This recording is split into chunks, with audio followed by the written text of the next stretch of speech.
बालेश्वर में अचानक भाव में रेड कला अबकारी विभाग 17 केजी गंजेई जबत 2 गिरफ दीर्घ दिन हेउथिला चोरा कारोबार। महिला स्वास्थ्यकर्मी नियुक्ति दाबी रे जोर धरिला आंदोलन, तुरंत दाबी पूरण नहेले आंदोलन जोरदार चेतावनी। गंजाम गोष्ठी स्वास्थ्य केन्द्र में बिगड़ी गलानी स्वास्थ्य सेवा, नेता मारुछंती बाहास्फोट, वास्तव स्थिति ओलटा, आंदोलन पर सजबाद जनता।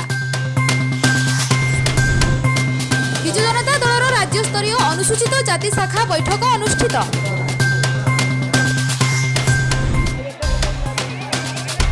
पारादीप तैल विशोधनागार में स्थायी नियुक्ति दाबी रे तातिले जमीहरा, आंदोलन को भंडूर पाई कंपानी और पुलिस रो योजना, बलपूर्वक धारणार उठाई देला बेले पुलिस और आंदोलनकारी मुहांमुही।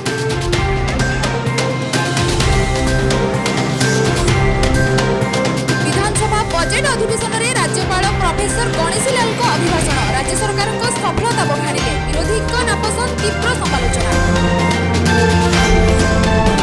देवगढ़ जिले मंडीर अव्यवस्था विरोध में तातिले चाषी, 53 नंबर जातीय राजपथ में रोकिले रास्ता, गाड़ी चलाचल ठप, यात्री हंतसंत।